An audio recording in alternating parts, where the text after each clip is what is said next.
Have you ever felt like you're being pulled in two different directions? Like you belong to two worlds, but neither one feels quite right. I actually felt that pretty strongly just the other day during my last tabletop RPG session. Oh, really? Yeah, I was playing as a Dragonborn paladin, Okay. and she was incredibly loyal to her clan, but she was struggling with this moral dilemma, Right. and it went against everything her clan stood for. It really got me thinking about how powerful that conflict is between your own personal beliefs and the heritage you come from. And that's what we're going to be taking a deep dive into today. Absolutely. We're going to be looking at Dragonborn culture, and we're going to be pulling inspiration from an article written by Amir Barakat over at LitRPG Reads. He also goes by Bardic Lore. Exactly. He has some really incredible insights about running a Dragonborn-themed campaign. Definitely. So get ready. We're going to be unpacking Dragonborn society and their unique relationship with dragons. And we'll talk about how to bring those elements to life in your games. Sounds good. So instead of starting with generalizations, let's try to get into specifics. Okay. When you picture a Dragonborn city, what comes to mind? Not just the typical fantasy stuff, but how would their draconic ancestry actually influence the way they design their cities? Well, I don't think it would just be about building these huge, impressive structures. Right. I mean, I'm sure there would be some of that. Yeah. But imagine a city designed for their strength Yep. and their draconic senses. Mm-hmm. Think about it. Wide avenues Uh-huh. and buildings that reach for the sky. Like they're mimicking their powerful ancestors. I love that. I can totally see those soaring arches and vaulted ceilings built to handle the occasional burst of flame. Oh, definitely. And all those buildings would be decorated with dragon motifs like scales carved right into the stone Yeah. and gargoyles that look like ferocious drakes. Yeah. What about their social spaces, though? Oh, that's interesting. Do you think they'd have open-air arenas where they could show off their strength and skill? I could definitely see that. It reflects their warrior culture, for sure. Definitely. So we've got these impressive visuals, Right. but what about their senses? How would they design their cities around things like their sense of smell or hearing? It's a good point. Maybe they'd use sound strategically. Hmm. Like bells or chimes placed throughout the city to carry messages or warnings. Interesting. Or how about incorporating tunnels that amplify scents? Oh, wow. Creating a whole symphony of smells that only the Dragonborn can fully appreciate. I love it's like a hidden language woven into the city itself. Exactly. It really sets them apart. Yeah. But we can't forget about the people, Yeah. the life that flows through those streets. Think about bustling markets with Dragonborn merchants, their voices booming as they try to sell their exotic wares, and clan banners snapping in the wind, a constant reminder of those allegiances and rivalries that are at the heart of Dragonborn society. Clan banners. That's a great detail. I hadn't even considered that. It really emphasizes how important clans are to them. Which brings us to our next point. Okay. The article really emphasizes that clans form the foundation of Dragonborn society. They do. And each one has its own traditions and values and even rivalries. Exactly. It's not just about sharing blood, it's about a shared history. Right. A lineage that goes all the way back to the Age of Dragons. Each clan would have its own customs and rituals, their own way of proving their worth and upholding their honor. I can see that. Some clans might focus on combat training, while others excel at crafts or knowledge. That's a great point. It adds so much depth to their world. And imagine the stories you could tell. Right. Like a seemingly simple quest to recover a stolen artifact Okay. could turn into this tangled web of clan alliances and betrayals. Yeah. What a character does could have consequences that reach far beyond just their own clan. Exactly. It could impact the whole balance of power within the city. Right. And we can't forget about the rituals. The rights of honor. Yes. The article mentions how important those are to Dragonborn culture. They're definitely not just empty ceremonies. Right. They're visceral and dramatic expressions of what they believe in. Totally. Imagine these trials of strength and courage, where young Dragonborn have to prove themselves, facing down these terrifying beasts, or enduring incredibly difficult challenges just to prove that they're ready to be adults. Or duels to settle disputes. Oh, yeah. Not with just brute force, but with a combination of skill and strategy. Maybe even a little magic thrown in. Absolutely. And those rituals can give players a way to really connect with the culture. Yeah. To show off their characters' abilities and really shape their destinies. That's a really good point. And speaking of magic, Yeah. the article makes this really interesting observation about how Dragonborn view magic. It's not just a tool to them, a sacred connection to their ancestors. A connection that they both respect and fear. Exactly.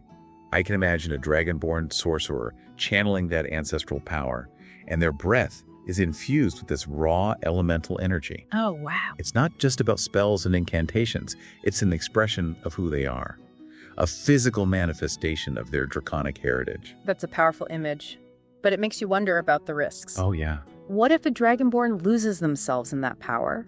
What if they become more dragon than mortal? That's an interesting thought. That tension between control and chaos. Yeah, It's a great element to bring into storytelling. definitely. It's a struggle that could really define a character's arc. I wonder how Dragonborn society would deal with someone who's getting too close to that edge. Would they have special groups of mages who kind of police the use of magic, make sure it's being used for good and for the clan? Maybe? Or perhaps they have rituals specifically designed to cleanse corrupt magic. Or maybe they even revere certain dragons who embody that untamed side of their power.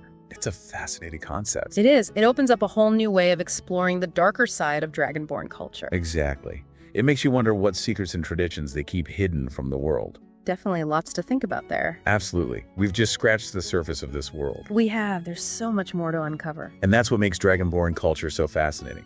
So let's keep diving in and see where it takes us. Great. Let's do it. So we've talked about how Dragonborn view and use magic, but we can't forget about the biggest players in their world, the dragons themselves. It's such a complicated relationship, right? Definitely. A mix of awe and fear. Totally. They respect the power of dragons, but they're also aware of how destructive they can be. It's almost like having a relative who's incredibly powerful. Yeah. Totally unpredictable. Yeah. You admire their strength and wisdom, Right? the history they represent, but there's always that little bit of worry. You never know what they might do next. Exactly. A dragon could just decide to reshape the landscape or wipe out an entire empire on a whim. Think about how that must feel for a young Dragonborn, growing up with stories of these incredible creatures, Oh. knowing that they carry a spark of that same power within them. How do you think that shapes their view of the world, their sense of self? It creates this really fascinating internal conflict. Right. Like, imagine a dragonborn paladin sworn to uphold justice and righteousness. And then they come face to face with a chromatic dragon. Pure chaos and destruction. Oh, wow. And suddenly they're forced to confront this darker side of their own heritage. It really makes you think. It does. Is it something they need to reject completely? Or could it be a source of strength if they learn how to control it? That kind of tension makes for amazing stories. Absolutely. It's a struggle that could drive a whole campaign. Definitely. And the article takes it even further. It talks about dragons as clan patrons, almost like these powerful feudal lords. That's an interesting idea. Imagine a dragonborn clan that owes allegiance to a green dragon. They might have to pay tribute or offer sacrifices. Maybe even send their warriors to fight for the dragon. That adds a whole other layer to Dragonborn society. It does. What happens if a clan disobeys their dragon patron? Oh, good question. Or if two rival clans both claim the same dragon as their protector? You've got instant conflict, political intrigue, power struggles. It's all there. It's a recipe for some seriously epic stories. Totally. It makes you wonder how those relationships even begin. Right, were there ancient pacts forged in blood and fire? Possibly. Or maybe a dragon chooses a clan based on their actions. Interesting. Maybe they see a certain code of honor that they respect. Or maybe they sense the potential for greatness in that clan. Those origin stories could be woven right into a campaign. Definitely. Players could uncover scrolls detailing the terms of a dragon pact. Right. Or maybe they meet the descendants of the Dragonborn who first negotiated with these powerful creatures. And the article also talks about how important ancestral legends are to Dragonborn culture. Oh, yeah. Those aren't just bedtime stories. Not at all. They're living history passed Yeah. down through generations. It's their way of preserving wisdom and guidance. And it shapes how they see the world. It teaches them about where they came from, their values, their place in the grand scheme of things. It's not just entertainment, it's a moral compass, a set of instructions for how to live a good and honorable life. Exactly. And within those stories, you'll find heroes and villains, triumphs and tragedies, all woven into the fabric of their culture. It's all connected. It is. And imagine how those legends could impact a campaign. Maybe the party needs to find a lost artifact mentioned in an ancient prophecy. Okay. Or they encounter a descendant of a legendary hero, someone who's carrying the weight of their ancestors' legacy. Those legends become more than just plot points. Right. They're opportunities for character development. A Dragonborn player could model their character after a hero from their clan's stories. Yeah. Or maybe they struggle to live up to those expectations. That's a great point. It adds a whole layer of depth to their motivations. And let's not forget about the physical reminders of that history. The Dragonborn heirlooms and relics. Yes. Those aren't just magical items. Right? They're tangible connections to their ancestors, symbols of their clan's unity, and the legacy of the Dragonborn people. Imagine a sword passed down from one generation of warriors to the next, each nick and scratch telling a story of their bravery. I love that. Or a ceremonial mask imbued with the power of a dragon spirit, worn by clan leaders during these important rituals. Those heirlooms could become the focus of a whole campaign. Absolutely. Maybe they're objects of power sought after by rival clans, Right. or they hold the key to unlocking some ancient secret. Think about the storytelling possibilities. A Dragonborn player inherits a seemingly ordinary heirloom, Okay. but it turns out to have this hidden power, or a connection to a forgotten prophecy. Wow. Or maybe they have to make a really difficult decision, like sacrificing a precious heirloom to save their clan or achieve some greater good. That's powerful stuff. Choices with real consequences. We often think of Dragonborn as these fierce warriors. Yeah, strong and skilled. But the article also mentions their strategic minds. Their approach to warfare is more than just brute force. It's a science. Exactly, an art form reflecting their draconic heritage. They study tactics, logistics, formations. They plan their battles with incredible precision, like a chess master, Wow. using their environment to their advantage, and always thinking several steps ahead of their enemy. That tactical thinking could be incorporated into gameplay. Absolutely. Give players a chance to outsmart their opponents, not just overpower them. Yeah, I like that. Imagine a scenario where the party has to defend a stronghold against a larger force. Okay. Instead of just charging into battle, they could use their knowledge of Dragonborn warfare to set traps, create choke points, exploit their enemies' weaknesses. It becomes a battle of wits as much as strength. One thing that really surprised me was the mention of philosophical schools within Dragonborn culture. It's not something you'd necessarily expect. Right. It suggests a level of depth that goes beyond just martial skill and clan loyalty. It shows that they're not just warriors, they're thinkers. Exactly. They contemplate the big questions, the nature of good and evil, the meaning of honor, the relationship between mortals and dragons. Those philosophical schools could be a great framework for character development. I agree. Allow players to explore the moral and ethical dilemmas that Dragonborn might face. Imagine a Dragonborn paladin struggling to reconcile their oath of justice with the harsh realities of war. Right. Or a Dragonborn sorcerer, tempted to use their power for personal gain, even though they know it could corrupt them. Those internal struggles, shaped by their philosophical upbringing, could lead to some really compelling role-playing moments. And impactful choices. Exactly. It adds nuance and depth to a race that's often defined by their physical strength. It reminds us that there's always more than meets the eye. Always. Okay, so we've talked about everything from the way Dragonborn cities look to the way they think about the world. But running a Dragonborn campaign comes with its own set of challenges, right? It does. The article talks about making sure non-Dragonborn players feel included and avoiding those repetitive dragon encounters. Yeah, how do you as a dungeon master make sure everyone at the table is having fun? Well, for those non-Dragonborn players, it's all about weaving their backstories and goals into the main plot. Okay. So maybe you have a human cleric who's searching for a lost relic, something connected to their deity that's hidden in an ancient Dragonborn temple. I like that. Or an elven ranger who needs to team up with a Dragonborn clan to protect their shared forest home. So it's about finding those points where different cultures and motivations intersect. Exact. It makes that shared world feel so much richer. It does. And when it comes to those dragon encounters, Right. How do you keep those fresh and exciting? think outside the box. Instead of just another fight, what if the party has to negotiate a treaty with a silver dragon, Interesting. known for their wisdom and diplomacy? Okay. Or maybe they need to solve riddles left behind by a brass dragon. Those guys love their puzzles and wordplay.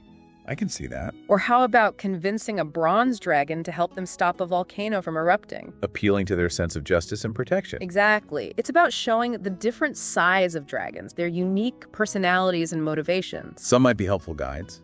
Others might be more like distant observers. Right, and some might even be cunning manipulators or outright threats. And let's not forget, dragons are forces of nature. Oh, definitely. They shape the world around them. Their lairs wouldn't be just simple caves. No way. They'd be reflections of their power and their personalities.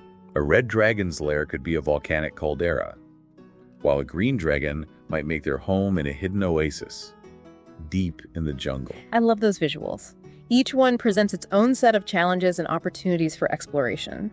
The article also warns against overloading players with too much lore. Right, it's a delicate balance. How do you immerse them in the worlds without turning the game into a history lesson? Think of it like adding spices to a dish. Right. A little bit here and there to enhance the flavor, let them discover things organically. I like that. So instead of just telling them about history, let them experience it. Exactly. Maybe they're exploring an ancient ruin, and they uncover a crumbling mural depicting a battle between a dragonborn hero and a chromatic dragon. Oh, wow. Or they overhear a bard telling a story about how a particular clan rose to power, mentioning this powerful artifact that became a symbol of their dominance.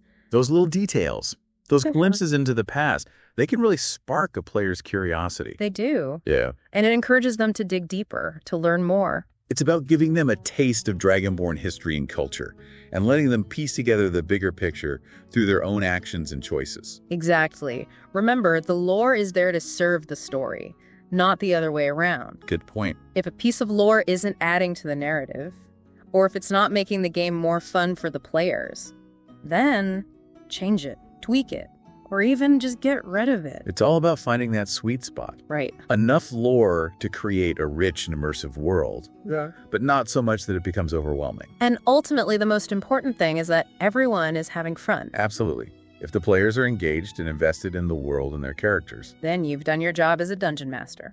So as we wrap up this deep dive, what are the key takeaways for our listeners who are thinking about running their own Dragonborn campaigns? First, embrace what makes Dragonborn culture so unique. Okay. Don't be afraid to explore their connection to dragons, their traditions, their philosophical ideas. And bring it to life. Make those descriptions vivid and evocative. Absolutely. Let them feel the heat of a dragon's breath. Smell the incense burning in a temple. Hear the clash of steel in a ritual duel. Engage those senses. Yeah. Make it real for them. And remember, a Dragonborn campaign is about more than just fighting monsters and collecting treasure. Right. It's about exploring themes of honor and legacy, and the search for identity. It's about the choices we make, the sacrifices we endure, and the impact we have on the world. Beautifully said. A huge thank you to LitRPG Reads and to author Paul Bello for showing us these incredible fantasy worlds. Definitely. And to our listeners, we have one final question for you. If you were a Dragonborn, what part of your draconic heritage would you embrace the most?